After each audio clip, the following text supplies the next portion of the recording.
Pune Mumbai missing link अद्यापही खुला नाहीच। मिसिंग लिंकमध्ये आता वायरिंगचं काम सुरू असल्याचं पोलीस निरीक्षकांनी सांगितलंय। मंडपाचं काम हटवूनही मुंबई पुणे मिसिंग लिंक सुरू नाहीये। पुणे मुंबई मिसिंग लिंक 12 वाजता खुला होईल असं MSRDCने सांगितलं होतं।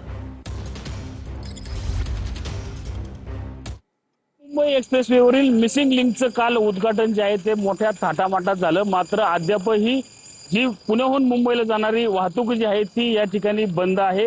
काही किरकोळ कामं जी आहेत ती या ठिकाणी सुरू आहे।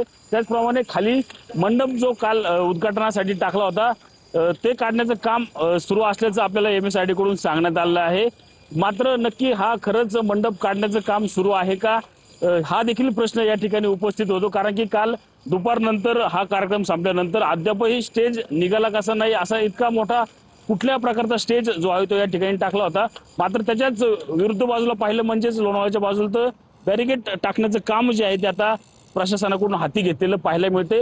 12 वाजेपर्यंत हा रस्ता जो आहे तो सुरू होणार असल्याचं MSRD कडून सांगण्यात येत होतं। मात्र हा दावा जो आहे तो आता फोल ठरलेला पाहायला मिळतो। काल मोठ्या थाटामाटात जो आहे तो या सोहळ्यात ह्या प्रकल्पाचं जे आहे ते लोकार्पण केलं। मात्र अद्यापही या ठिकाणी हा रस्ता सुरू झाला नसल्यामुळे वाहन चालक जे आहे ते काही नाराज झाल्याचे आपल्याला एकूणच पाहायला मिळत आहेत। रणजित जाधव, TV9 मराठी, लोणावळा, पुणे।